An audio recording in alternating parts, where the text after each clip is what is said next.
Hello, everybody, and welcome back to episode 44 of Read This Way. I forgot what episode we're up to again.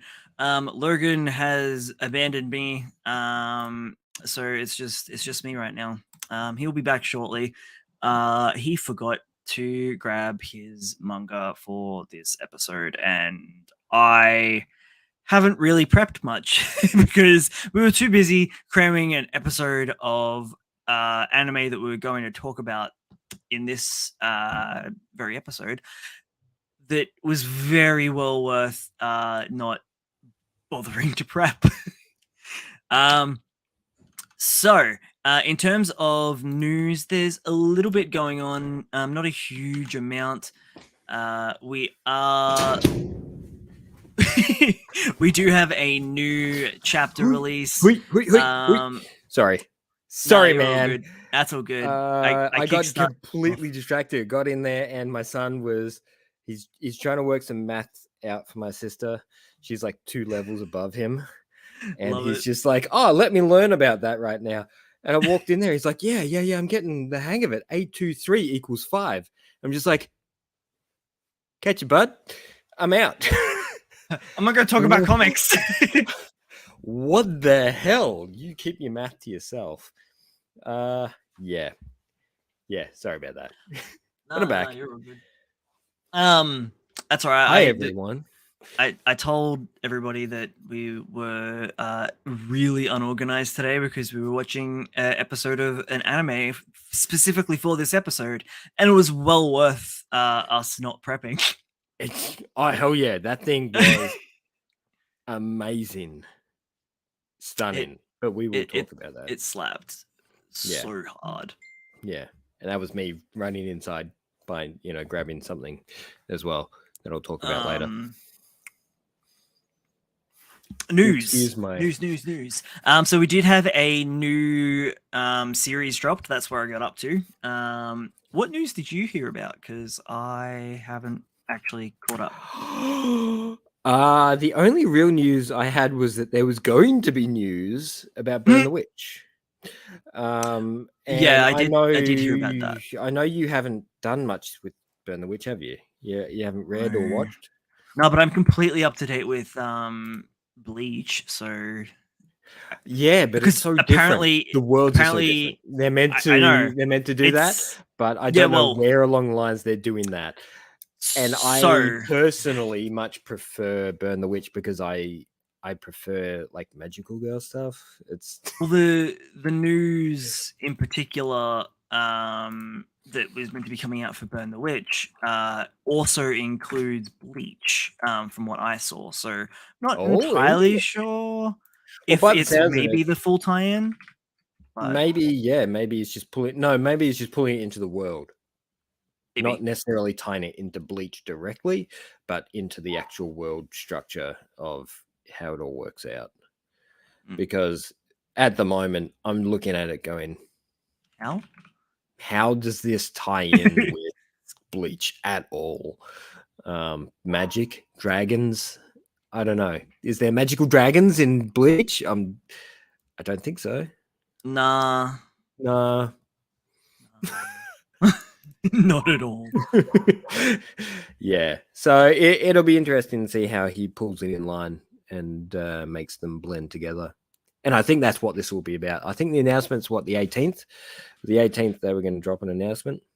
Yeah, something like that. So next week, we will have all the information that you'll ever need to know. Well, that why anyway. That was. I'm also trying to quickly share this live video, and Facebook was all like, "Oh, we fact check you." I'm like, "Why? Are you a robot?" I yes, partially. Maybe. Does being a cyborg count? Oh man! What's the percentage that you need to be considered a cyborg? Like, I don't think there is a percentage, is there? Hell yeah, technically, something needs to be replaced. Added? Does added count?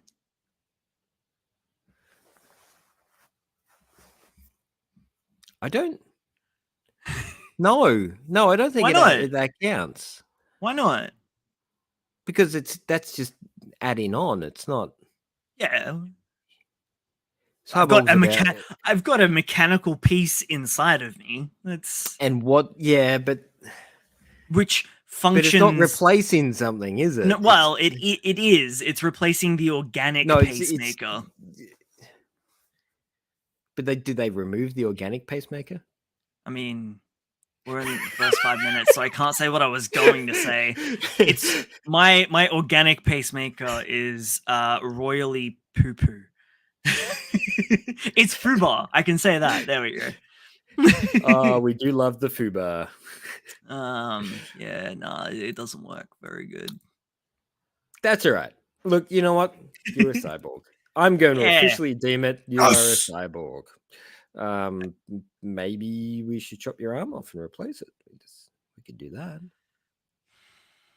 No, we're not there yet with the no, tech, I don't think we are either. I'd like to keep my organic one. If we were there, yeah. Yeah, if we were close to it, I'd take my left right now. I'd just be like, replace that. I want to grip mugs so hard that I can crush them. Don't accidentally grip your pee-pee too hard. No, I'll be using the other hand for that. That's why I said one hand. One hand. The other hand will be, used for the more gentle environments. Oh, man.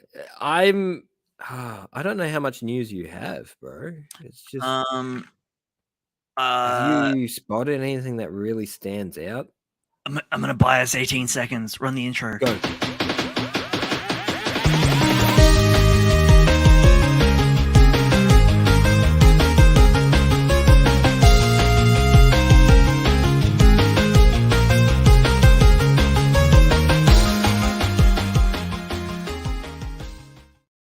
No, that didn't help. I got nothing. That didn't help. I'm still posting stuff on the social medias. Okay. Maybe that'll attract people to watch us now, which is past the part where we said we don't have news. Well, if you give me a second, I'm bringing up the... Oh, you sent me the thing about the stuff we're not getting. Oh, yeah. I'm pissed about that. I know. Let's start with that. Feel your rage through the text. So yesterday, it was announced that... Actually, I'm going to bring it up. Viz Media are launching a new subscription that is going to basically incorporate another 10,000 chapters of their back catalog that is not Shonen Jump. The downside is that it's only to America. So thanks, guys. Well, Viz is an American company. It's well, or are they? They're owned by. That's that. We don't need to see that. They're owned by Shueisha. Viz is owned by Shueisha. Yeah, I looked into it. That's because interesting. Actually, that's really interesting. I thought that this was going to be them shifting away from the Shonen Jump app because of Manga Plus, and that Shueisha was going to be launching their own subscription model for Shonen Jump. I am so horribly confused right now. Like, if they own Viz, what is this? What's happening? I don't know, man. It's got like all the Junji Ito stuff. It's got Zom 100 of the Dead. It's basically got everything in their catalog. Detective Conan, Inuyasha, the other property that she did, the newer one. Man, I had some wine with dinner, and yeah, I had a little bit. It's kicking in. That's damn it. Right. I can't remember what her other property was now. It was pretty big, I think. I can't remember who actually did it. Sorry, I'm so absent-minded. For some odd reason, my mind is just flooded with Rumiko, and she's a completely different artist. No, it's Rumiko. It's Rumiko It is? Takahashi. Yeah, Is it? it is. I thought it was someone else. Nope. Oh, Rumiko's done so much stuff, man. I know, and I can't. Ranma 1/2. That was the other one. yeah. That was what I was thinking of. Jesus Christ. It's yeah. Oh, that was physically hurting. Why did I think that wasn't Rumiko? I don't know, man. I thought that was someone else. Yeah, that's so weird. I feel like I need to get into that now because Rumiko is a freaking genius. She does some amazing stuff. Well, she basically created harems, the harem genre, right? In manga. With a sense, Ranma yeah. 1/2. Yeah. Like all the tropes that we've got. I know she created all the tropes we have. Everything from, all your harems, all your, typical girl characters, or your transgender environments, or your, man, she's done so much amazing work over the years. Not that I feel like you doubt me, but No. yeah, the parent company for Visma is the Shokugakukan Shueisha Productions. Shokugakukan. Shueisha. Huh. Huh. So that kind of blew my mind today. Yeah. But ultimately doesn't surprise me though. It surprised me because I've been reading Viz stuff since I was 15. Howdy. Hey, Brandon. Well, how are you? I don't know if it's always been the case or if they got bought out. I have a feeling they've been bought out, but they've always done manga import stuff. Anytime I wanted to, I remember, I've got hidden somewhere first Viz print Akira comics. Oh, there you go, 2005. Yeah. So not recent at all. No, they've been going for a while. And, well, they've been around since 86. Well, there you go. Between Viz and Dark Horse, they were the guys who brought manga over to the English-speaking world on a bigger scale. When they rebranded as Viz Media, that's when they merged with Showpro Entertainment. Okay. Merged. Interesting use of words. 100% they were I'm not seeing anything else, but yeah, no. That's right, man. I mean, it's kind of interesting, but it's not super interesting. It makes sense because of how hands-on Shueisha is with their properties. Okay. Sorry, I'm just actually reading a little bit of info here. We did get a date for Jujutsu Kaisen Season 2. That'll be beginning broadcasting July 6th. Oh, something else is coming. Oh, Zom 100's coming out around that same time as well. Yep. Its anime adaptation is gonna slap hard. Studio. What's the studio hitting that? Why do you ask me the questions that I don't? Because I know, because it buys me time. Buys me time, my friend. Right. So Viz Media launched its new digital media service, Viz Manga, on Tuesday. According to Viz, the new app's catalog now includes simultaneous English releases of ongoing manga from Shogakukan for the first time, as well as classics. So you'll be able to read it no longer on the high seas if you're in America. The service is featuring 10,000 extra chapters from both Shogakukan and Shueisha titles. So Shogakukan is a subsidiary of Shueisha, I'm guessing? Or a separate company? Yes. Yeah, I think it's like So it's a conglomerate, a Shogaku. part of. Yeah, yeah. So there, it's how they do the. Remember the episode of The Simpsons, the Mr. Spakaru? Yeah. Yeah, it's basically that. So Shogakukan and Shueisha merged to create Shogakukan Shueisha Productions Co. Limited, also known as Showpro for short. But they live as two separate entities still, by the Yeah. looks of it. But They've got their fingers in music and digital entertainment. yeah, okay. It's But this all in all, this is good for the English speaking realm. two divisions. This is for us. It's like it's got the umbrella of Showpro, the two combined things, but then the divisions are Shogakukan and Shueisha.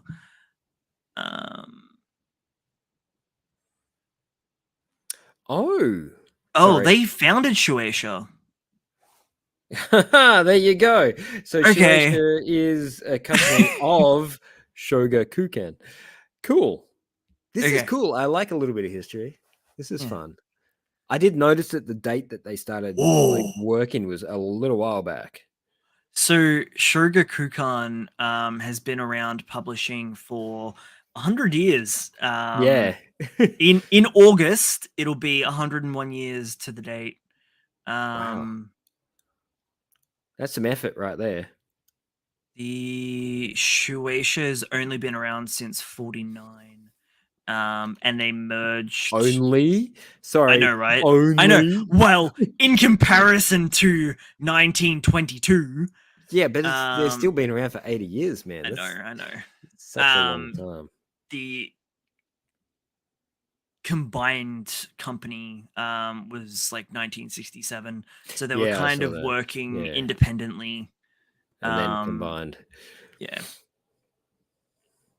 Cool. But they've got things under their belt ranging from Doraemon, Pokemon,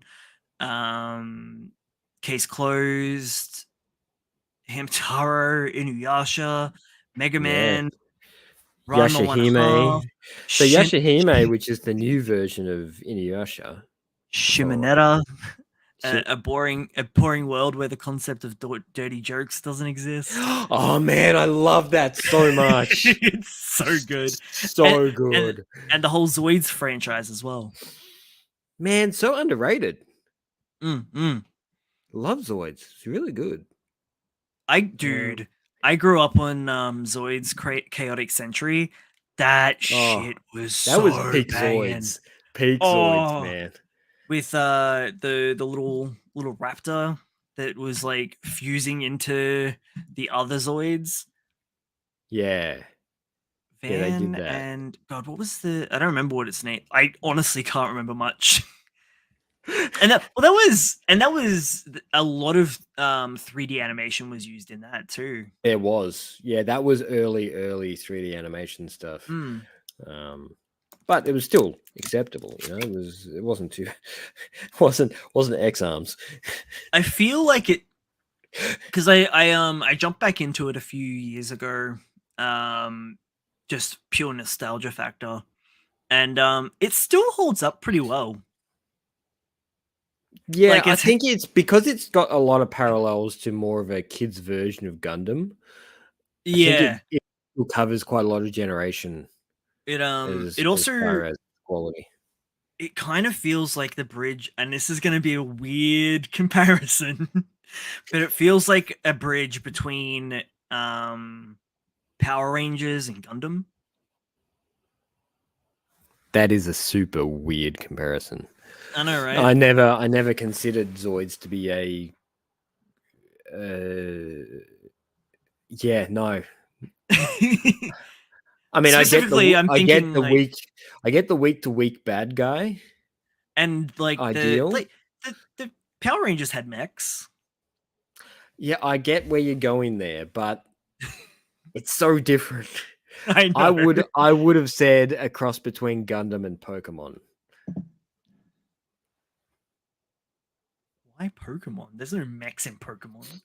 No, but there's creatures that they collect and evolve and all that sort of stuff. Because in Zoids, they pilot a Zoid and that Zoid grows with them. It evolves and gets better and gets more equipment. Maybe that's why I really resonated with like Gurren Lagann. Because No, you resonated with that because it was a goddamn piece of genius. Yeah, but I mean, also it was like ripping like that genre to shreds while also being peak fiction. But also being peak of that particular genre. This genre is so rubbish. We're going to show you exactly how it's done. Also, to answer your question from before, Bug Films is who's adapting Zom 100. Bug Films. It's their first thing. Oh, nice. Okay. I like this. There's a bit of new stuff floating around at the moment, and there's some new studios hitting the ground, which are, of course, being, helmed by old school guys who are looking to do more fluent work, I guess.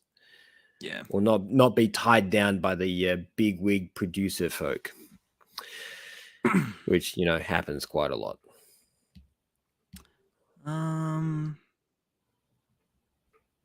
So in regards to the I guess Tite Kubo news for Bleach and Burn the Witch, we'll be looking at the end of the month, so we'll be probably talking about it. He just likes to hold people in 4 weeks. Yeah, he's just like, oh, by the way, guys, in 4 weeks I'm going to tell you something. Yeah, that's just 4 weeks. I think is kind of rude. You don't need to give people 4 weeks. Yeah, you can give them 2 weeks. 2 weeks is fine, but 4 weeks I think is a bit much. Also, unfortunately, we will no longer be showing any videos,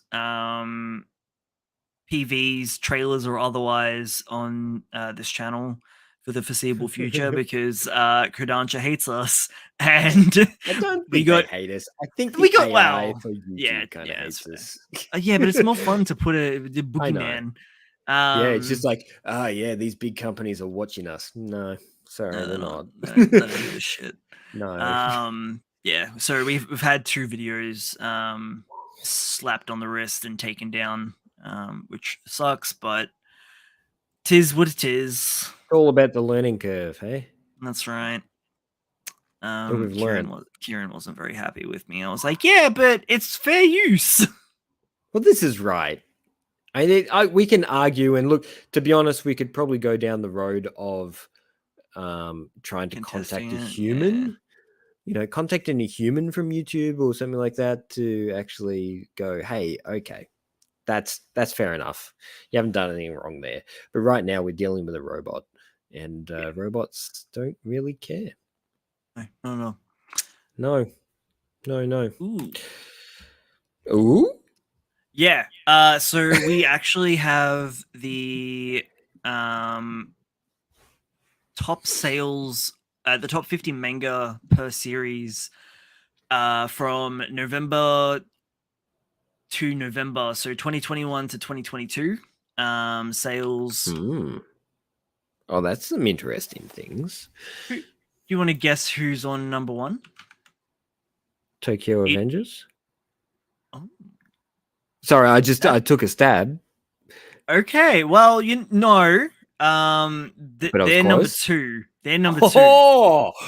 The other one is going to be... It is a Shonen Jump series. Yeah, but we don't get it here, do we? No, we do. Oh, we do? We 100% do. Number 1.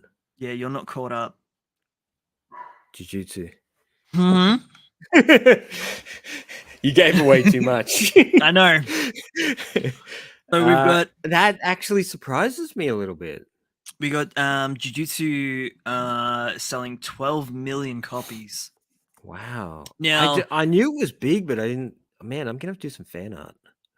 think that would be when season 1 was airing, so that makes sense. Yeah, I guess. And they did it justice. They did a really good job on that first season.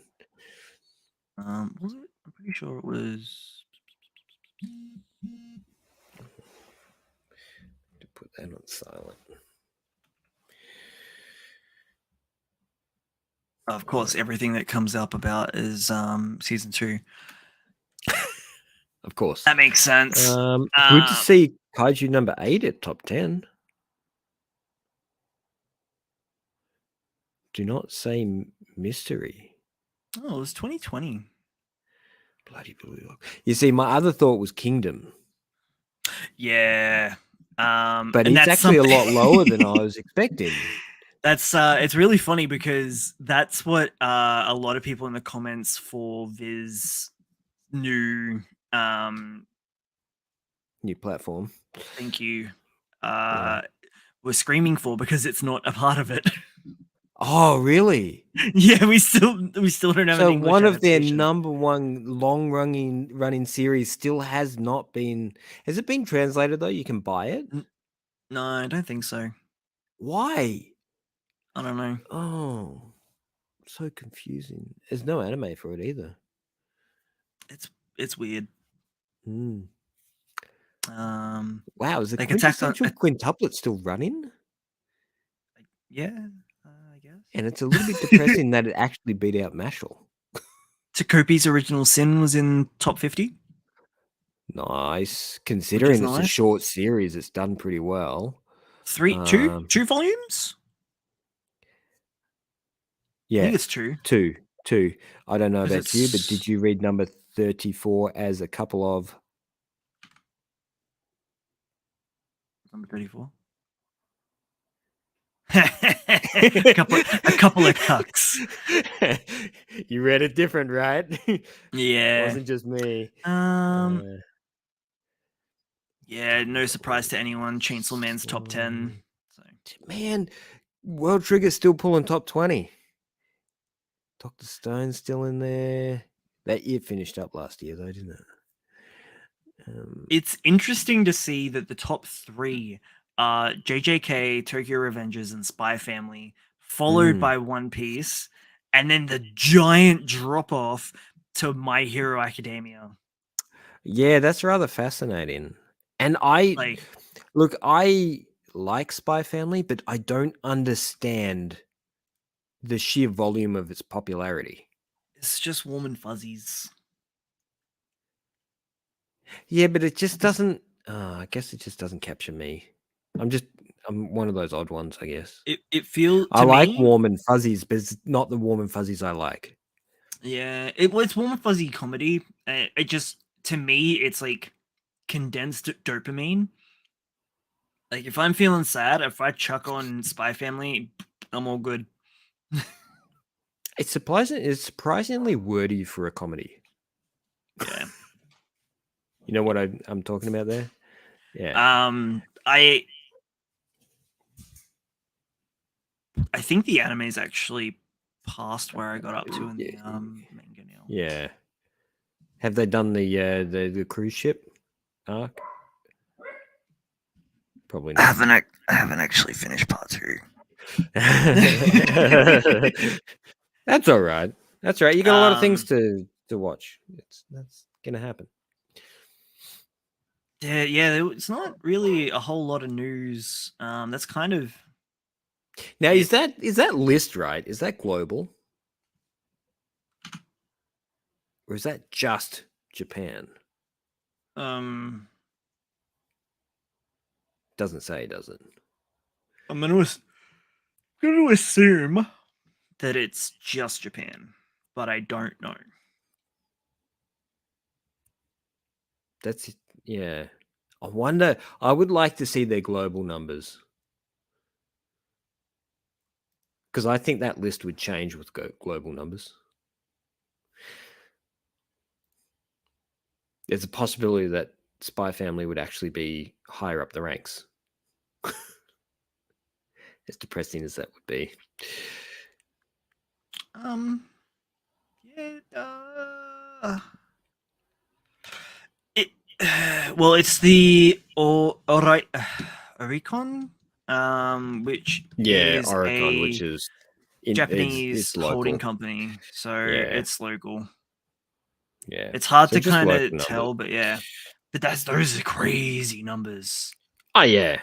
I mean, you look at their population versus ours, and we're just like, we're a decimal point, my friend.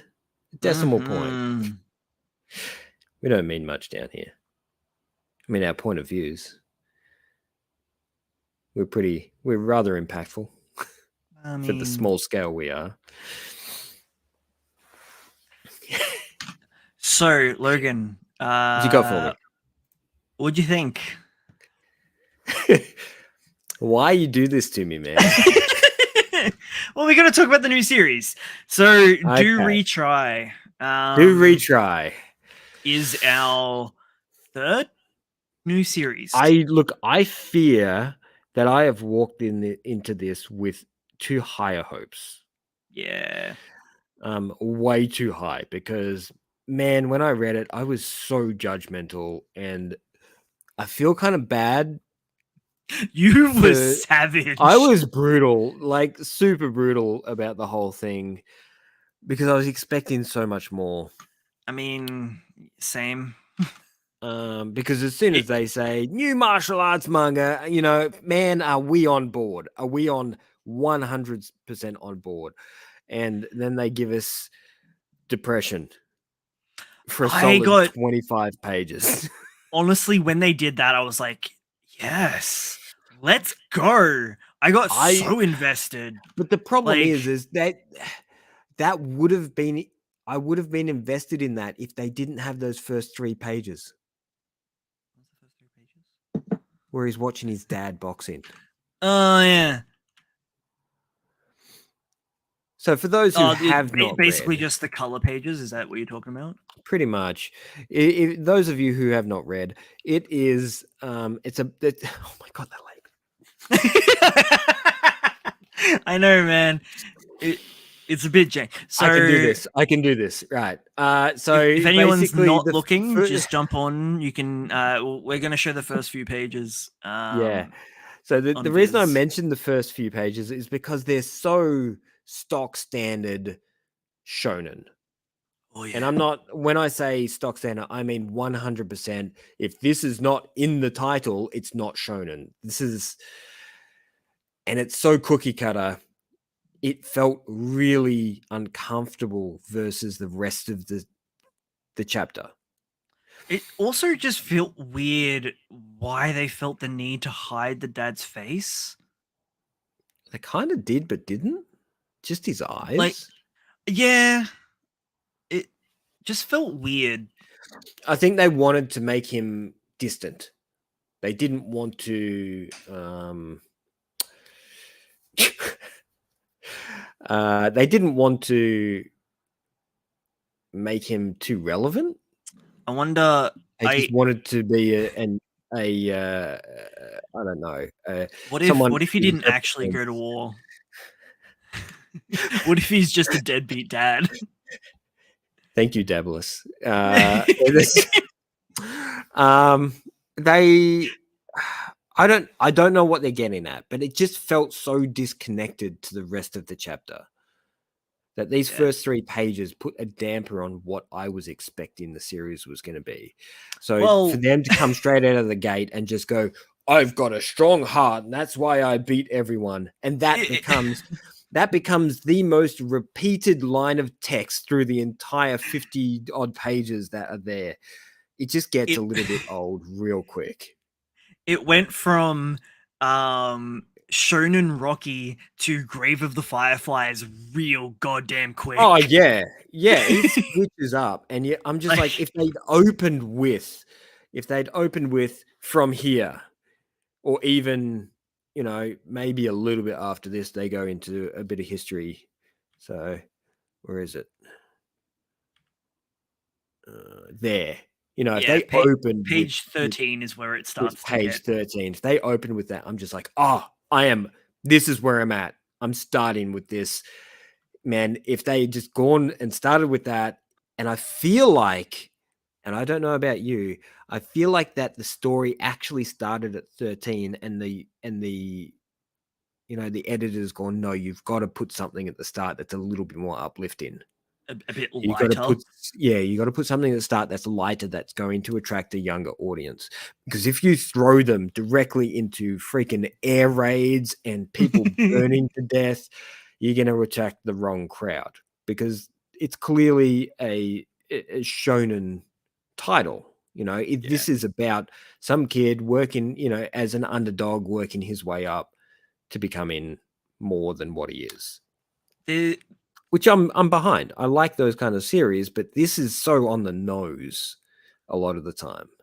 And for the most part, I didn't mind the art. Like I like his design post like the year after. Then you get like weird stuff like this where they choose to overlap the eye to the bubble, and then they've got the page one with the dad that looks like his leg's broken or his torso is. Yeah, it's screaming. It's just inexperience is all it is. And if it's a series that continues to go beyond, your 12 chapters, I would something love. In here that yeah, it's the length of the leg. Yeah. The left leg is by far shorter than the right leg. Yeah, and then I see it now. The dude sitting in the background is like a midget. I think it's meant to be a bit of I don't know, but it doesn't. And then look, if you sorry, but in between his legs there is you'll see there's trees. I'm just like, why? So it's little things, and these are just little picky things. Me going, that's not quite right, because I'm so used to a particular level of art in the amount of stuff we've been reading that when I see someone who's producing stuff for the first time, I feel it. I can see it. I understand their mistakes. I'm not trying to judge them for it because there's growth. Look at some of these panels. Look at on the right-hand side, look at that middle panel, his eyes. That is a great panel. But the problem is he can't seem to execute that same representation throughout, because it's going to require a lot of intensity from the characters and a lot of oomph. And it's still got that kind of shaky feel.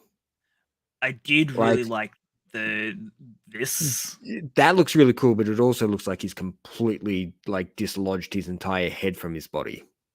Good. And honestly, let's face it, how could you miss that chin? If you were punching, that chin is literally the biggest target on the man. I love funny chin guys. They're great. I'm the willing to let it cook, but it didn't hit. No, all I want to see the what the beats next it needed like. to. Because it was leading into something quite interesting, like an underground fight club kind of environment. Yeah, and then there's some connection between her and the dad. Yeah, that's right, because of these little tokens they got. Like, I don't know. I'm not even gonna guess, but I feel like it's got a lot of growth in it. I feel like it's got. Turns out she is the dad. That would be so.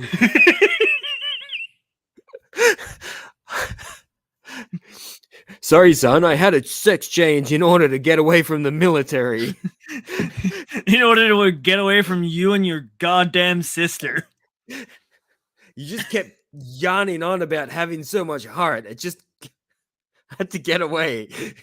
I learned from watching you, Dad. Mom.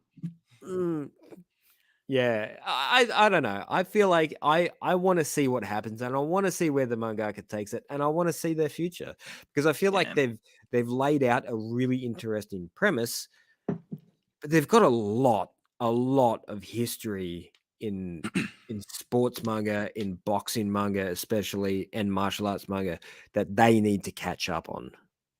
That they are. Not to mention, they're taking two very big, drastically different genres there as well, with the massive stage pieces.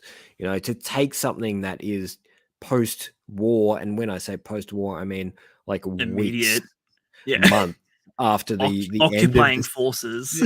of the Second World War, where we've got hints of American soldiers and stuff floating around, people completely behaving in lawless environments, and it's just like there is two very distinct different environments happening here, which I hope he can blend well. Yeah.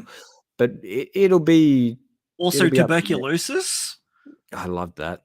When I read it, I'm just like, okay, that works, because that was kind of rampant at that point. Yeah. And a lot of people did die from it. It's not something to sniff at. It's I'm sorry. Logan. It was it's completely plausible, and it gave the character a drive besides the usual standard shonen shenanigans, which I'm happy with. I'm truly wondering where it's going to go. I feel like there's only one of the new 3 series that actually has some direction. I feel like the other 2 are just like, we're gonna do something, and you'll find out week to week.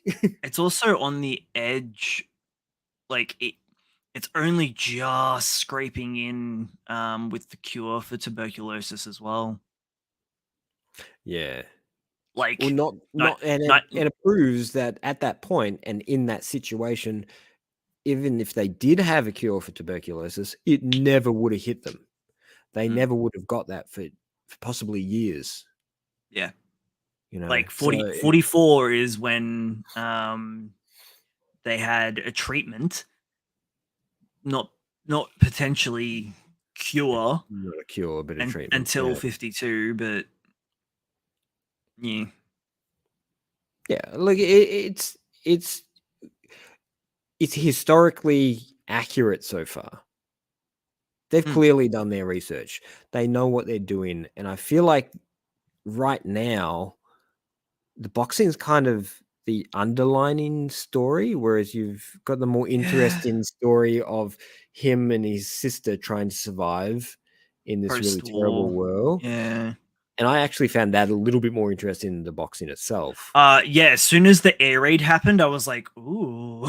Yeah, and the relationships between the characters and the way they interacted with the local Yakuza and the local soldiers and stuff like that.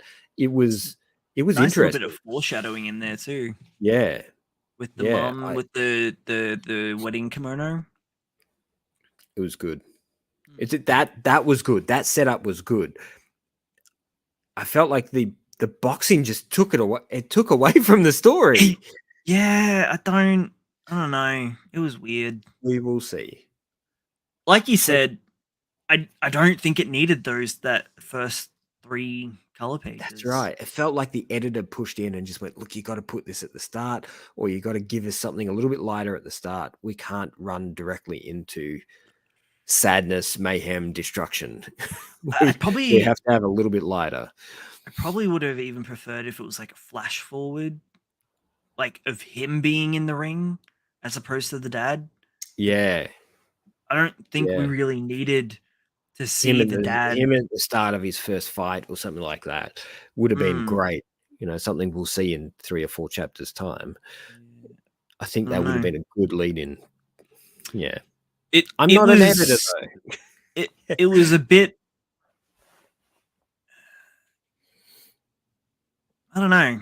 I didn't necessarily, I didn't hate it, but I didn't love it straight away for a martial arts manga, which is what we thought we were getting going into it. It's how it was pitched, right? That's how it was pitched to everyone is, here's the new latest boxing manga, but it's not. It's got a lot more to offer, and I just feel like they're going to drag it down. The editors are going to drag it down the route of becoming some sort of power-up style boxing manga, when there's a lot more depth in the character and the background and the history that's there that people are yelling for. You know what it kind of felt like. Specifically with the whole my heart's stronger than yours. Believe it. Every time. Oh no! Every time I read it, I'm like, oh my god, it's Naruto saying freaking you believe it, believe it. Oh, how many times does he say that in the first chapter? Not as much as he does in the show. No. I In, know, in the anime, it's way worse. It's way on the nose. Because they're trying for that catchphrase, bro. Yeah. But yeah, it's not going to catch on though. It's not going to catch on. But I feel like the story's got a lot more to offer, and I feel like the mangaka's got a lot more to offer. And this is, even if this does get cancelled, we're going to see more from them in the future. Yeah. I feel like they've got a lot of character. As much as I ragged on it, and as much as I like said the art was so amateurish, which I'll stand by. It does still feel compared to the standards of a professional mangaka. These people are being paid to produce a high quality level of art week to week, and they've got a team. Yeah, or should. I mean, he might not to start off with. I don't know if they have a team straight off the bat. Yeah, I don't know actually. I think they get a team maybe once they start earning enough. Surely they'd have to have a team for like chapter 2 onwards. Like maybe not chapter 1 because that would maybe be done solo as the pitch. But surely for 2 onwards because it'd be a weekly. Yeah, you'd hope so. And if that's the case, I am looking forward to 2. I'm looking forward to see what happens. If he can pick up these background artists that Fujimoto's using at the moment, it would be great. Switching to our other couple of new series because we haven't really talked about them for a little while. I have caught up with Beaten Motion and Tenmaku Cinema, both of which made me super hyped to get back into actually doing some creative work myself. It gives you that feel, doesn't it? Yeah. There's nothing like reading about someone's passion for something to inspire you to push forwards with your own. It's always it's one of those things I found with manga or anime that has, the amount of times I've watched a sports manga or a martial arts manga and gone, can I do that? Should I be out doing this thing? Should I be, You watch Blue Lock and you're like, can I do this? Yeah, can I kick the ball like they do? It just invokes nobody can, Logan. Inside you. It just invokes something inside you to push outwards and try something different or maybe look at something differently. And Beaten Motion is definitely one of those series I'm really liking. I think I'm vibing more with Beaten Motion than I am with Tenmaku. I am enjoying Tenmaku, but Beaten Motion has it's vibing with you because you have more synchronicity with music and animation than you do with cinema. All those you do because a lot of the stuff that they reference in Tenmaku is cinema, like proper cinema, like classic cinema, all that sort of stuff. I like cinema. I know. I like Kevin Smith. This is my point.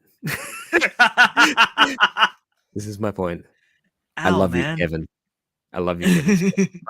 But it's a very different angle. And on top of that, it's got like the ghost stuff into it as well. The 2 that are in Beaten Motion are just starting what appears to be a bigger career. They're at the point where they're breaking in. And that feels... She is. She is, and he's trying to follow. And that passion is visible in his work. I'm really interested to see where... Have you caught up to the latest chapter? I'm pretty sure I have. They introduced the other 2 animators. Yeah, I was that last week that they dropped that? I think so. Yeah. I read that Which is really convenient because I just caught up and was like, oh, hell yeah, new chapter right now. Nice. I'm really interested to see where they're going to go in the next couple of chapters because of the animator being the fan of him as a musician, and the way he's interpreting everything is that he's just chasing after this girl. Also, 100%, Brandon. That's right. You can go Super Saiyan if you believe. Do it. We know you can't. Believe in the me who believes in you. Yeah, it's two Gurren Lagann references in one video, man. It's hard not to. There's so many good lines in that show. Beaten Motion feels like probably the most inspirational title that's currently happening. Yeah. If you have any inclination in music, drawing, animation, that's kind of about it. Something creative. Or just pushing yourself to do something creative, because the MC is so relatable, and how they've written this is it makes you feel like everything you think is relative. Well, all that negative thought, all that punishment you put you through, it's not just you. Everybody goes through this. I like how he is the negative Nancy that keeps shutting himself down, but then he's got all these people around him that are so supportive. Like, she pushes him. The new animators that they've just introduced are going to be that for him as well. One of them is, anyway. Well, no, he's totally gonna. I know, and he's got a complete boner for him. That's the problem. Yeah. But also, didn't their music suck? Yeah, well, he thought it did. It just didn't go anywhere. It never said that their music sucked. He never said that they were bad at what they did. It's just that the band didn't go anywhere. Yeah. Nothing really happened, which is often the case. There is an enormous amount of talent and high quality material that's floating around in the indie market that you'll never see on the bigger scale because a publisher didn't pick them up or a record studio didn't pick them up, and then they'll just disappear. What we're shifting into with the other MC, whose name I can't remember. Nico, that's it. Nico, she's being picked up by basically a newbie producer, essentially, right? Yeah. Oh, I don't know if she's a newbie or she just doesn't do a lot of work. Well, it seems like specific. She's looking for a very specific talent. I got the impression that they were her and the other girl that they introduced were relatively new. She'd picked up a few artists where, like you said, the other one was looking for something specific while doing whatever other work they have them doing, which would probably be marketing and stuff like that for other existing fun stuff. Yeah. I think, anyway. It hasn't really divulged into that yet. No, and I feel like there's going to be a lot of insider information here. We're going to see some very interesting, how this is how this system runs. I wonder if this is going to be the opposite to Oshinoko, where it's going to show the inner workings of the system, but in a positive light that's going to encourage more people to go into these industries, as opposed to Oshinoko, where it's like, these industries need some change. Yeah, look, I feel like it's going to lean into definitely a lighter. I feel like Oshinoko is a little bit over dramatized. It's saying just like it's pointing out some stuff that is wrong with the industry, but it's not just pointing it out. It's like drawing a big giant red arrow. Whereas these guys are going to be like, this is what's wrong with the industry, but we're going to do it in a slightly lighter manner. Not quite I feel as like it's dramatic. going to be more focused on like the passion and the crafts. That's right. I hope. But yeah, I really hope. I Beaten Motion's probably my pick, just slightly over Tenmaku. I'm still really enjoying Tenmaku. I love the characters in Tenmaku. I get who they are. You know, So is he the? Is the implication that he is the? No, he's not the director. So he's not the director. That was he's what the not the implication was director. on. Yeah, the last chapter, it was like, is he the director? And they sort of rolled that out. But at the start of the most recent chapter, it was like it's him talking to the director. What you saw a photo of was him on set of one of the director's films. But because he's in we the still background, don't know who it is. Yeah. Well, we know he's a writer, and he may have been a ghostwriter for the director. Is my guess. Actually, that's not a bad little take because of it's great because it fits in with everything so well. What I do, dude, the last was it the last chapter where they went scouting? Yeah. They went honestly location scouting. That chapter gave me like chills. Where it gave you so much insight into how things work. That inspiration of rewrites where something sparks and completely changes, and you just almost like get taken over, which I think is a really nice little nod that they're using with the Ghost Rider. Yeah, I feel it, and you're not wrong. That moment, I'm just like, yes, I get that. I understand how something that seems so small can spark a massive difference in the way you represent something. And then the regret afterwards where you're like, you actually have to do it. Now I've got to action this, and it's gonna be so much work. It's gotta be rain now. What the hell? How are we gonna do this? I love the way he sort of went from location to location, and he's just like, everywhere's so cramped, and there's so many people everywhere. How are we meant to shoot here? And then he subtly nudges to him, by the way, you need permission from the police to be able to actually record in these areas. I mean, you could do it like a guerrilla shooting if you want. And he's like, that sounds bad. I mean, in the subways and stuff, in the train stations, I think they could get away with it. And public, like the the landmarks and stuff like that, I don't think you could. See, you could probably maybe do it on a day. See, you'd be more likely to get away with it doing it at night. But even then, Tokyo doesn't sleep 24/7, bro. It's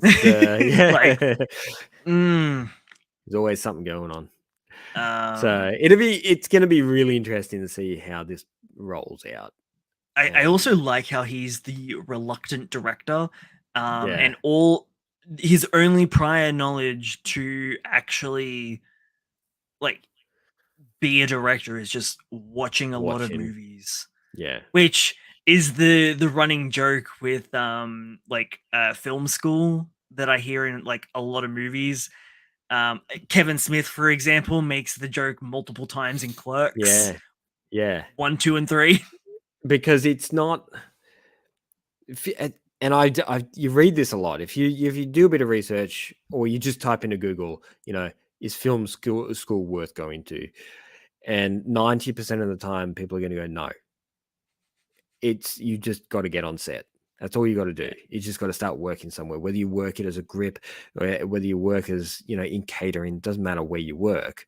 As long as you can get your foot in the door and you can start talking to people, that's where you make ground. Film school, you. I mean, I don't think that it's necessarily without its. I'm sure it suits some people. I'm sure it suits some people, but on the vast majority, it's not doing anything besides churning out another Marvel director. Sorry, guys. What did what's his face say? The Marvel movies are just theme park rides. Yeah, yeah. Oh, who is that? So was it Scorsese? Yeah, it was Scorsese. It's so He's so scathing. right. He's so right though, because they're Oh, just cookie cut junk food. That's all it is. There's no cinematic purpose behind them, which is a shame because I've seen comic book adaptations that have cinematic purpose, that have beautiful styling and really well done. But nobody's ever accused Marvel of being cinematically beautiful. um, have you been keeping up with Kill Blue? I have. It's my junk food at the moment. I just I kind of lied. like it. I lied to Jack and said that I would catch up, but I haven't yet. You haven't? No. It's just kind of silly fun. You can't take it I, too seriously. I really like the fact, and I connect really well with the fact that he is a 40-year-old guy dealing with teenagers. And isn't he a bit older than that? no, he's like Oh, mid really? 40s. I Yeah. th- I thought it was like in his 60s or some shit. No, well, he looks like that because he's, Oh, all he's a right. contract killer, man. He's seen some He's stress. hard boiled. That's right. And I connect with him because I'm a 40-year-old guy dealing with teenagers all day. So every time he talks, I'm just like, yeah, man, I get you. I know where you're coming from. And whoever this mangaka is, if they're not older, they know someone who's older that deals with a younger generation, because it translates really well in that interaction. And in the latest chapter, we have him interacting with the daughter of the president of the company that made this wasp that turned him into a kid. Oh, yeah, I forgot So that that's what it was. she goes to the same school. Surprise, surprise. I mean, it was gonna happen. But she's a complete, like, disconnected princess. She hates people essentially. So getting close to her is quite difficult. Of course. But she also wants to disconnect herself from the rich, popular concept that everybody thinks she is. So she works in a ramen shop, Oh, nice. which is owned by her uncle, who also hates rich environments. He's just a general everyday worker, and she wants to actually take over his ramen shop. So she spends most of her time there working and learning how to make ramen, which Nice. is great. It's a really cool character, actually. She's very down to earth, and the only reason she is as mental as she is at school is because everybody thinks she's some sort of princess, being the heir to some big company or something like that. Yeah. I will pick it up. I just forgot It's to just a pick up. fun read, man. I wouldn't stress too much. Even if you do play catch up, it's a quick catch up, because there's not a lot to read. Yeah. It's pretty whimsical and pretty fun. So I feel like it's going to break the 12 chapters, the 12, 15 chapters. I think it's going to be an ongoing, this one. I think it'll hang with us for a little bit. Let's talk about Ooh, this. So switching gears into our recommendation for today, which made it so that we didn't have any prep, because I last minute dropped a hey, yeah, let's watch this. like 2 hours ago. 2 hours ago, you're like, oh, I'm watching this, and we're going to talk about it tonight. Oh, okay, okay, just throw something at me, Oh man, and I needed a palate cleanser. Cheat skill was just garbage. We'll get to that. We will we'll get to get to that. that. This, Production IG has dropped a absolute banger with Heavenly Delusion. It is an anime adaptation of a manga. Did you see 2018? yeah, 2018 it started. Yeah. Let me just... there we go. My gosh. It's a post-apocalyptic monster series, I guess. We only watched the first episode. Yeah. Not a lot of info here, and none. Like none. The first episode is super interesting. I mean, it gave us so much meat to chew on in those. Was it a 30-minute episode? Because it felt like an hour long. Just the amount of content, the amount of quality and content that was pushed into this thing just felt like it was longer than what it was. Just bring up the synopsis that I found. What brought you to this, by the way? I'm really curious how you found this. I watch anime YouTubers, and I just listen to them when they talk. They said, "Hey, you should watch this." I was like, "Yes, sure." Okay. Well, I watch a couple of different ones, and generally, like, if you find a YouTuber or someone that has a taste that aligns with yours, it generally helps. Why can't I spell? Well, there it is. Oh no, I did have it spelled right. Anyway, and both of them recommended it and showed a couple of clips, and I was like, damn. Now, any doubt that I had about Production IG doing Kaiju number 8 has 100% disappeared. Like 100%. Yeah. I knew that in the past, production of IG have always been one of my favorite studios. Just the character model thing that they released just looks so stinky. Yeah, it looked so stinky, and people were angry, and I feel like it was so far pre-production that, you know, it's not even going to look anything like what's going to happen. I hope not. Especially after I saw this. Yeah. Watching this, every piece of anger I've had at 3D and animation was dissipated in 30 seconds, because this was peak how it's done. I didn't notice too much either. Exactly. My point. That's my point, is it's not meant to be noticeable. It's meant to be something that blends so heavily in with the 2D that you can't tell. And the only reason I can tell is because of the frame rate and the shadow shape. That's the only way I can tell with 3D. And generally, because I'm paying so much attention to that. When they do like the big camera pans, I'm like, yeah, you can do that 2D, but that was 3D and that looked amazing. Yeah, that's right. There were a few scenes where they parallaxed 2D, and you could tell that was hand painted. It was beautifully done, but they had a 3-dimensional layering system that felt like it had more dimension, and it's just so beautifully made. And that's just the cherry on the top, is it not? Because this story and these characters are so interesting and so likable, and so the whole world is intriguing as hell. I want to know what's happening. I don't know about you, but I want to know absolutely everything that is happening right now.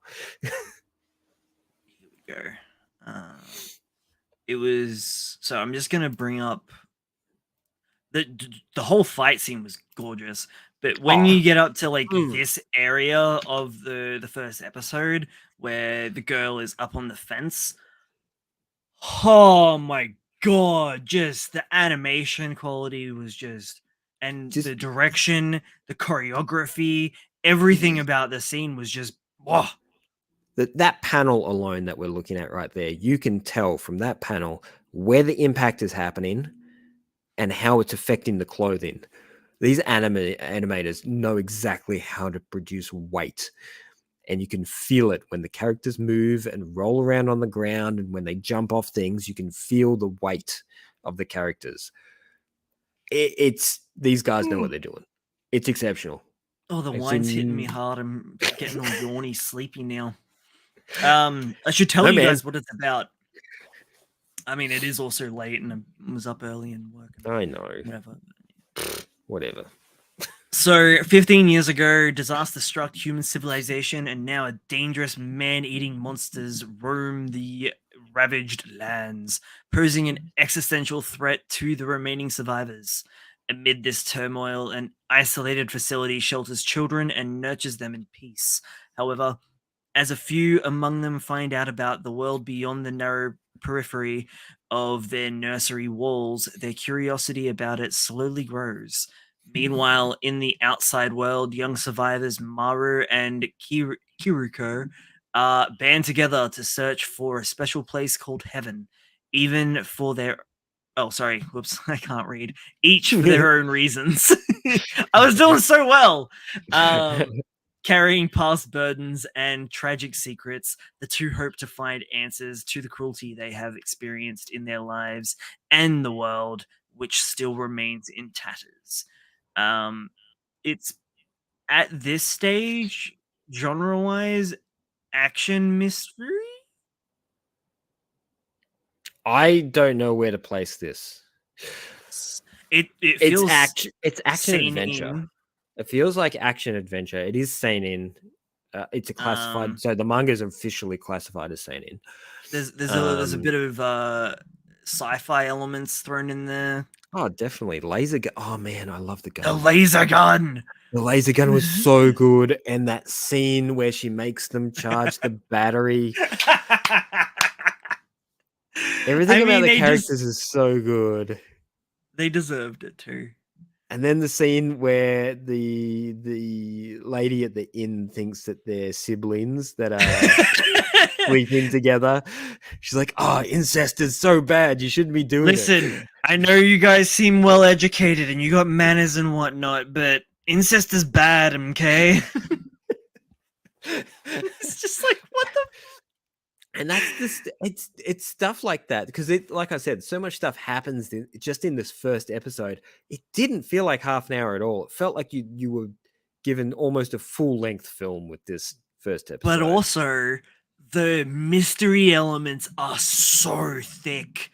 Like, oh yeah, the character interactions where they're talking about the man-eater and the woman at the inn grabs the knife, and I'm all like, oh, I don't like where this is going. Something's not right here, fellas.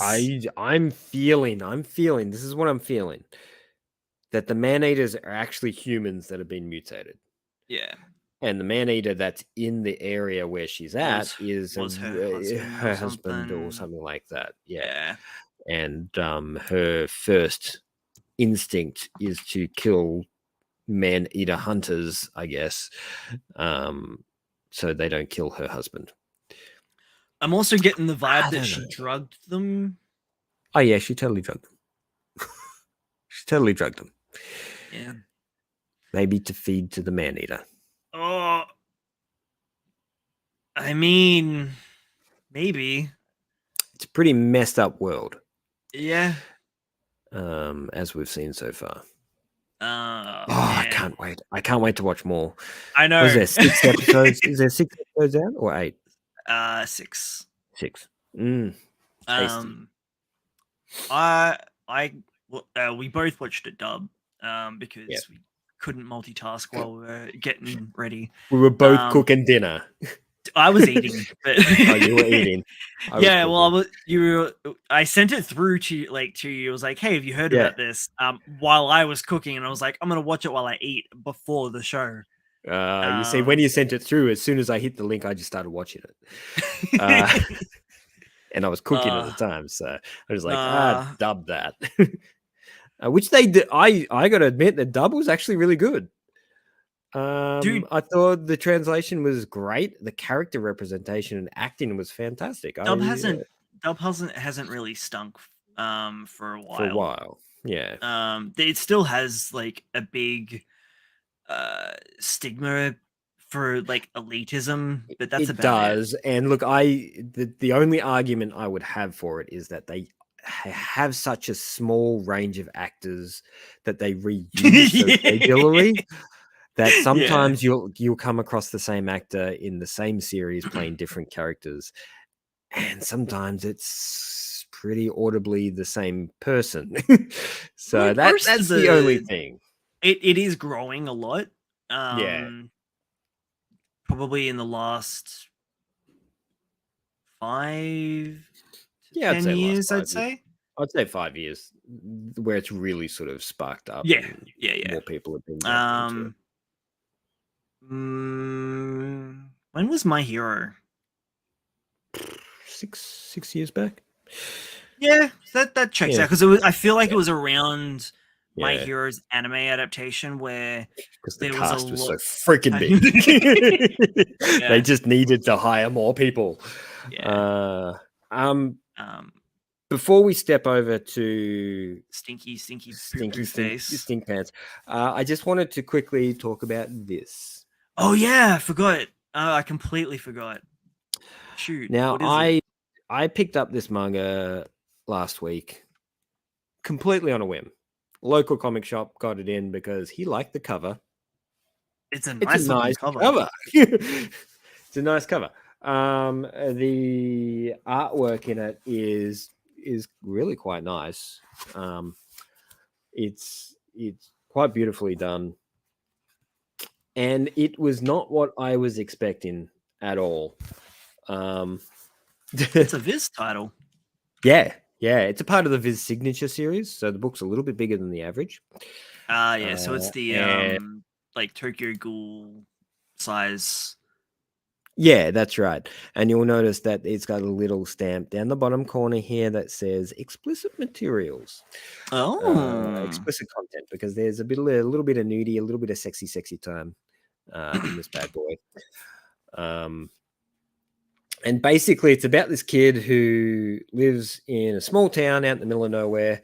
He really has like a mum that, works a lot, a grandma that is senile, and a brother who's a shut-in and just goes mental all the time. And he's essentially written his life off. He's gone, you know what?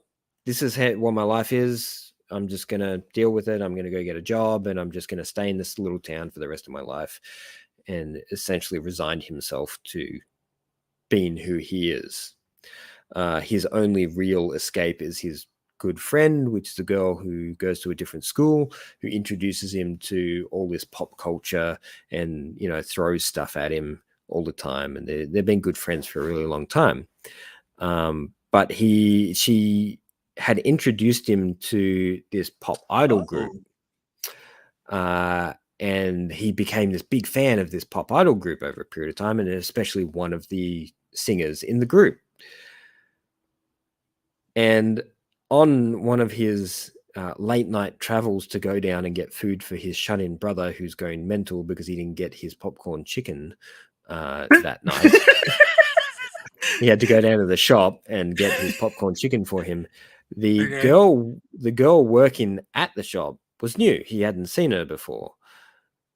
And it turns out that the girl working at the shop is actually the idol he's been obsessing over for the past few years, and she's working at this shop. Okay. One thing leads to the next, and they end up going on a, I guess, semi-date as he shows her around town. He's completely smitten with her, of course, and she is... It's a popcorn chicken. Yeah, well, she gave him for free because she was about to throw it out. So she's like, "Oh, it's old, but you can have it." He's like, "Oh, it's just for my brother. I don't give a shit." And sucks to be him. Yeah, pretty much. It's hilarious. And so they go around the town, and they end up making a suicide pact together because the girl seems to be in some sort of predicament. And the thing is, I don't want to talk about it too much. Yep. That's like the first quarter of the book. It's the start of it, because this thing is heavily steeped in mystery. There is, from this first chapter, I am reeling to see the next one, because there is so much that happens in it and so many things that are completely left unsaid that I need to keep reading this thing like crazy. There's a live action adaptation. Oh, I knew it was from... So it's from 2020, the manga. Oh yeah. but I think it's only just getting the English translation now. Yeah, okay. And it looks like it's got a decent sort of review as well. For a live adaptation, considering that it's not like revolving around monsters or special effects or anything like that, it's really just human interactions. Drama romance, but yeah, like seinen. Yeah, definitely. It's not for kids. I mean, but it's got some really, really intriguing beats to it that has captured me. So yes, if you're into a little bit of romance, drama, murder, mystery, kind of, it's not murder, but it's mystery, I should say. But it's got a similar vibe to murder mystery, where everybody seems to kind of know everybody, but nobody's talking about who they are or why they know each other. That's the kind of feel you get. Oh yeah. They've actually done a pretty good job at casting. I don't know why there was just a single white block there, but and I like how the images almost reflect the manga covers from the book. Yeah. Oh no, yeah, she's got the fish. So if you spot it on a shelf somewhere, or you've just been sitting on the shelf and wondering whether to read it or not, 100% recommended. It's well written. Characters are really interesting. Story's definitely got a lot of body to it. It's time for stink. We're bringing the stink. Listen, I'm not entirely sure who the two people are. If it's Brandon and Dappelass, especially because I've already spoken to Brandon about this. Dappelass, get on this horrible, god awful train wreck. Just for cringe factor alone. If you set this as your bar, everything is going to be fantastic. I just don't understand how it is still so highly rated. Let's break down the episode, man. Let's break down the episode. So stinky. So we left with the last episode. We left with him discovering the Book of the Sage, right? Well, in a cave. Did we speak about that? Because I think it's a post-credit scene. I didn't. You might not have seen it. I didn't, and it off. I did. I know for a fact that there is always a post-credit scene with these guys. I started up the episode and was like, "The fuck is going on? Did I miss an episode?" This is one of the worst things that they do about this particular show. Is that they do all the super important stuff. So anything that makes this show interesting happens in those 30 seconds post-credit. It has so much promise. Like trying to hook you in.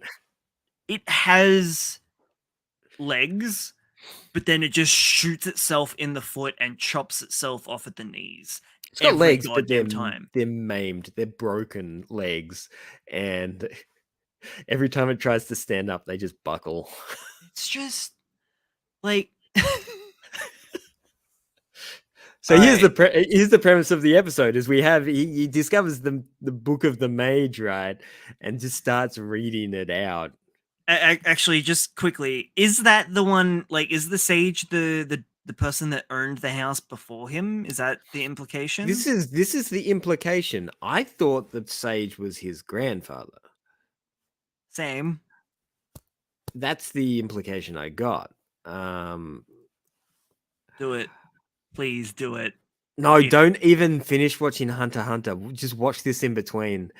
And I tell you, I can guarantee you Hunter x Hunter will feel like freaking gold after you've watched this. It is so bad. It is like pure edgy cringe, just rushed. It's the first draft. That's what it is. Yeah. Everything's the first draft. It's like, I'm writing this. This is what you get. Nothing's edited. Nothing. It kind of feels like like when you're watching a really good K-drama and they're writing the script as it's airing,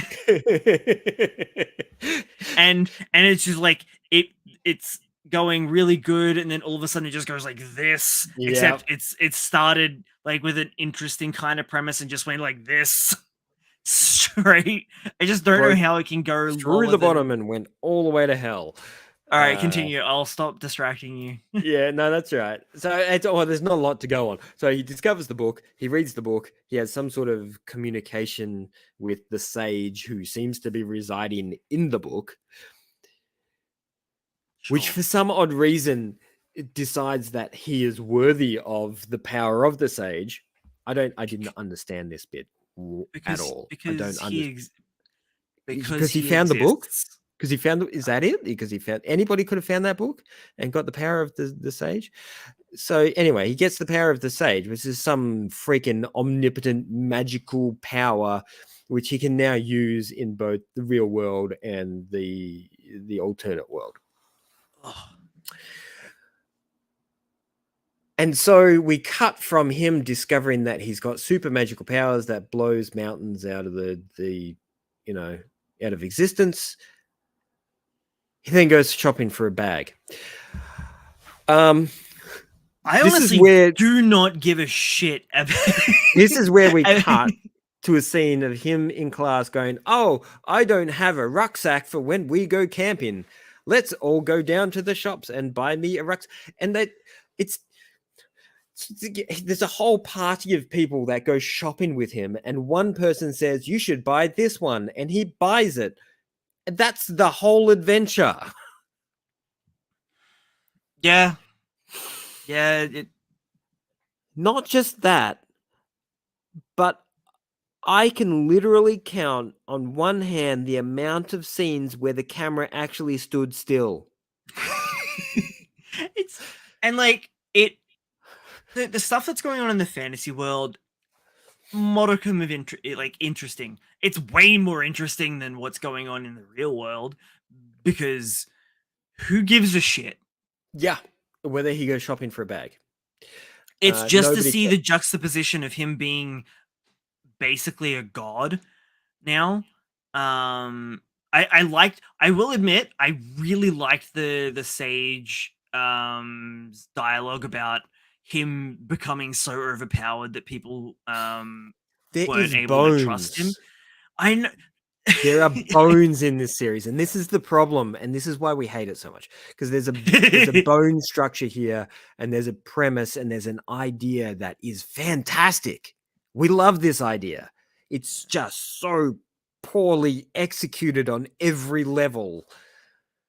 It's almost like, oh, if I turn left here and put a little bit more effort into the story, it'll be fantastic. Or I could turn right, and that's easy, and I'm just going to do that. Every single time, they just turn right. Every single time. But this is the easy path. Let's go this way.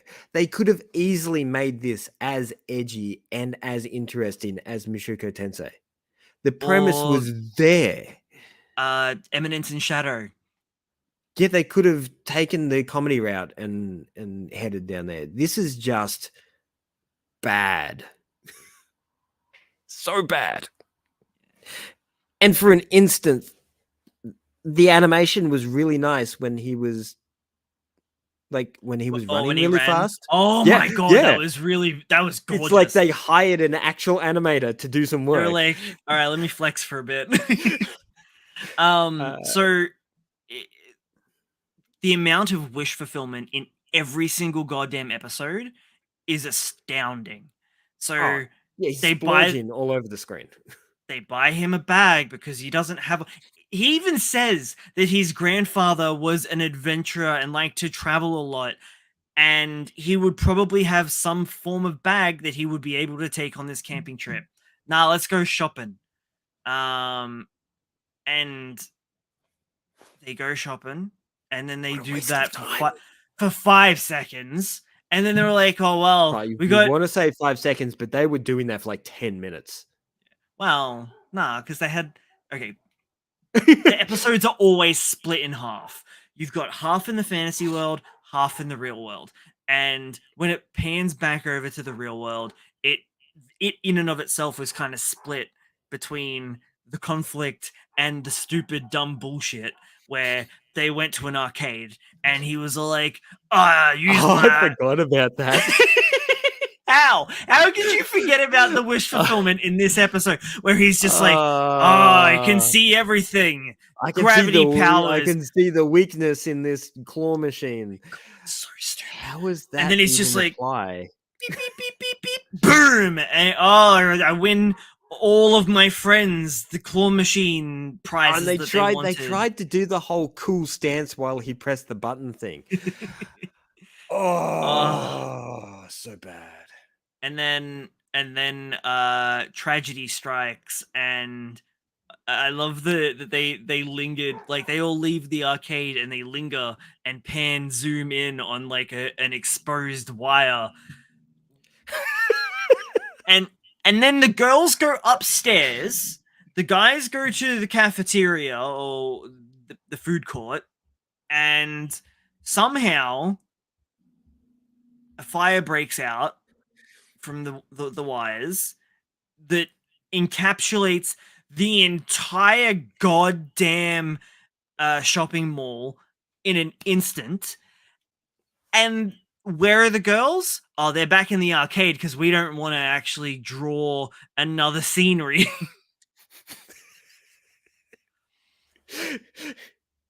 And yeah. He then, instead of using his new magic to put out the fire, he uses his magic to coat himself in water. Wait, I got a small question when you say that. Okay. How did he breathe?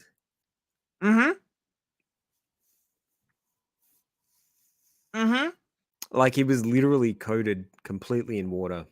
Yep. Magic, I guess. Breathable water. Well, there's no incantations. It's just the imagination and the magic that you fuck off. I'm sorry. I got really mad because they glossed over the magic system so quickly as well. They were just like, oh, the magic's just based on imagination. And that was it. And like they went so hard on the whole magical power in your fibers and all that sort of stuff. They went really hard on that. And then when they explained how magic actually works, they're just like, oh, it's imagination. You have to feel it. Meditate the magic, and then you can feel it. And then which imagine he does in like 10 seconds. Right. Because he's just fucking amazing at everything. I suppose it's all the leveling up he's done in that world, which is so Isn't easy. He still like level 1?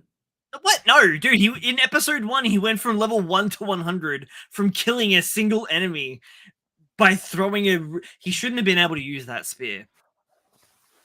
It was a magical spear. Nah, if we're going off like because it's the very game mechanic logic, he shouldn't have been able to use that spear. He was level 1. Tell me, Brad, does any of this make sense? No. I'm just nitpicking. Does this need to justify anything stupid that it does? So mad.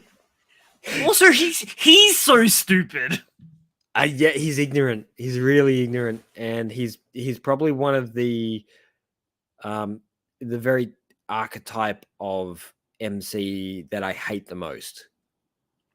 The character that is completely oblivious. There's nothing more that I hate than a character that is just oblivious to their environment, oblivious to everything people are saying and doing. If you're that stupid, you shouldn't exist. It makes me feel bad, right? Because the whole like first episode makes you, I mean, it didn't because it was just so over the top, but it wants to make you feel sympathetic towards the character. Yeah. Like, he seems like such a nice dude. However, he's a shit MC. Yeah. He's got no depth. No, none. He's as shallow as a puddle on a 40-degree day. And he just, instead of putting out the fire, he fucking uses mana Encapsulates skin. himself to in water, right? And that's the thing. He uses 100% of All for One. Sorry, One for All. Runs in, picks up 3 girls, one on his back and one under each arm. Yeah, for some reason and she's then grabbing on to and his then back. Detroit smashes through the ground. Like, get fucked. Not just that, but he's encapsulated everybody in water that they can breathe and doesn't boil in the heat. What kind of magical bullshit is this? Imagination. It's all about the imagination.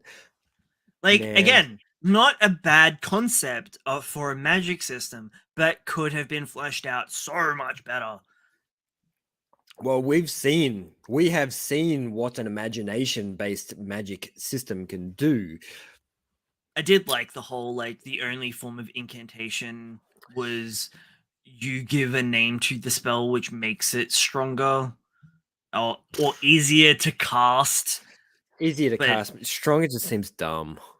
Was it stronger, or am I misremembering that? I think it was just you easy. imagine what you want to do, and then you can name it to make it easier to cast. Yeah, I think that's right. Yeah. Make up your own spells is what it is. Yeah. Are you crying because you remember? No, something's irritated my eye. I've got like allergies of this anime something. has irritated your eye. That's what it is. It's just it hurts. It physically hurts to watch. Now, if anybody does watch this, please do count the amount of times that the camera pans. It is insane. Also, I almost forgot about the post-credit scene. What is being set up now with a talking rabbit? Yeah, they were just setting up another female character to fall in love with him.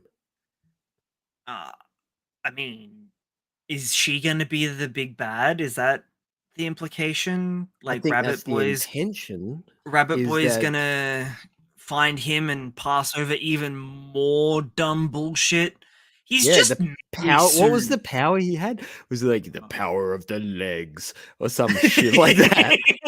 He gonna get legs. He's gonna get leg action. So dumb. And I keep telling my partner about it, and she's like, "Yeah, but you're still watching it." I'm like, "Yeah, but there's a reason. It's for the show." I'm watching it because it's just I want to see how much more rubbish they can make this. I want to see how broken this can be. Just don't understand how it got greenlit. This is going right next to X Arms for completely different reasons. At least X Arms had some form of story. some form of story. Like the podcast. Yeah, it is. It is. Doing it for the views. Ourselves. See, and I think Mother's Basement hit it on the head with X-Arm, is that like the character models are just so ugly that you don't even get the ecchi element, which is basically all X-Arm manga is just it's an ecchi story, ecchi sci-fi story. Bargain bin, Ghost in the Shell. They completely missed the mark. And they basically removed that by making it really shitty animated 3D from a studio that was all like, animators, we can do that. Purely focus on animation, like anime and film. We make video games. We can do better than that. We're coming for you, sci-fi genre. Gets What was the Akira. catchphrase? Akira What was the who? catchphrase? They were They're declaring war on declaring someone. war on sci-fi. It's just like you set the bar a little lower when it's your first property. It Yeah. like So terrible. So terrible. I honestly I refuse to watch X. That Mother's Basement video was It's all enough. that's needed. So bad. Let someone else punish themselves. Yeah. Yeah, we're already doing enough punishment as is watching this freaking show. Oh, actually, did you end up you did. You ended up watching the Godless World? Is that... Yeah, working for God in a godless world. And I'll quickly touch on this before we finish up. It is way more interesting than what I was expecting. So I actually jumped into this thinking it was going to be some full-fledged comedy, like crazy nonsensical series that had like ecchi elements and all that sort of stuff in it. I'm just like, okay, let's jump into it. And it is probably one of the kinkiest series I've seen so far. Oh, really? Oh yeah, all of these people have some form of fetish. That's why they're in the town that they live in. Is they've been outcast from the main city because they're perverts on some level.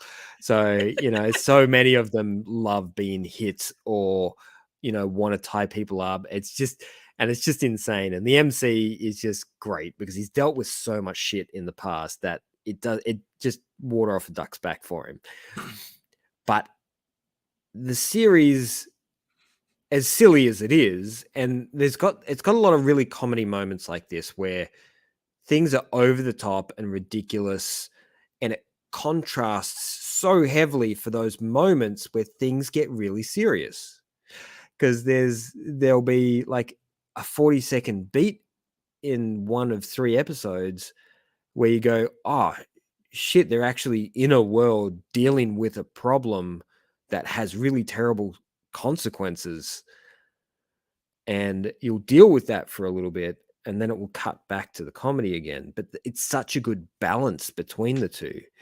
I did want to pick it up, and it is, especially hearing you talk about it, makes me want to watch it more. I didn't realize it was the same series with the really with the stupid 3D. looking beast. That's the same model maker and animator from the new Demon Slayer episode. No, you take that back. I'm sorry. It's just it was so terribly obvious in that new episode. Anyway, and it only caught my eye because someone else was watching it at the time, and I'm just like, what the hell is that thing? So it's also put this up. It's also a very interesting look, and if anybody's really interested in it, is the way that religions manipulate people into believing what a religion is. Yeah, I didn't know it was gonna go down that route. Which I wasn't expecting at all. I think it does. It's worth watching it for that. That's the side of religion that scares me, because it's like that zealot manipulation that just really creeps me out. And that's essentially what's happening, is they're generating a religion. They're making a religion in a place that has no religion or even the concept of religion. Well, also he's the son of a cult leader, right? Isn't that? Yeah, this is the great thing, is he's hated his father for so long, and now he's drawing on everything his father has taught him over the years to do this, and he hates it. He just hates it so much, but he has to do it. It just makes a great fun contrast between the two. So yeah, I've been enjoying it. I've been watching it in 50% dub, 50% sub, because how do you switch new eps? You can't. You don't have choice. Okay. I switch because I don't care. I'm over it. I don't. It's sometimes, if there's a contrast, if there's like a really, really heavy contrast, one of the main characters is so vastly different to the dub, I won't be able to switch. I'll get really confused. But I think for a series like this, I should be fine. But yeah, there is some really comedy elements in it where they talk really quickly, so I do prefer dub in those environments. yeah, see, and it's like I I really like Konosuba in sub, but because of how fast it is, Yeah, you can't concentrate on the actual show. yeah, it's like Psyche K. I cannot read fast Gotta be enough. dub. Gotta watch that in dub. And you know what? They do a really good job on the dub on that as well. I think it's actually really, really fun. The Saki K Like, stuff. not only is it, I think, just I don't have the ability to read fast enough. I have a bit of audio processing issues sometimes, which I think is tied in with my ADHD, and I will just break and have to rewind. Like, Yeah, it will take me nearly 3 episodes to watch 1 episode sometimes. yeah. Because you're Because I'm watching just the character, rewinding. you're watching the character say something, you're hearing that something, it's not making sense. So you go into the subtitles, which have already Yeah. passed. And It's just then that relay. and then I feel Yeah. like I'm missing some visual gag as well because I'm too busy focusing on the bottom And part of the timing feels screen. like it's wrong when you're Yeah. reading it and they've already done the gag and yeah. Why am I justifying watching dub? It's 2023. If you Just accept it. if you're a sub elitist, fight me in the comments. Or in real life, do it. No, I'm No. I'm with Puppy Kitten. I'll protect you, don't worry. Oh, thanks, Daddy. I mean, Logan. Shit. No, you can On call that me note, daddy any day. All right, guys Righty-o. and gals, that's gonna be us for tonight. For episode 44. Leave us any recommendations that you think we should get onto for episode 45. Because we need Like, more things. I know, right? We may or may not watch it. Get us to 1 million watches, and Yeah. we'll watch Broken no Pico, Brandon. Don't promise things like that. I will I'm not sorry. do it, man. If he can get us to 1 million views, I will know, watch but Broken no Pico. I don't know if I can. You'll do it. Will you hold my hand while we do it? Yeah. If he Sure. can get us to 1 million views, or even just 1,000 subs, I will be fine with that. I will travel to Bendigo, and I will watch Broken no Pico with you, and I will bring sake, and we will cry and watch basically Kitty porn. That's what it is. borderline illegal animations. Righto. I mean, if you want to take up the mantle as well,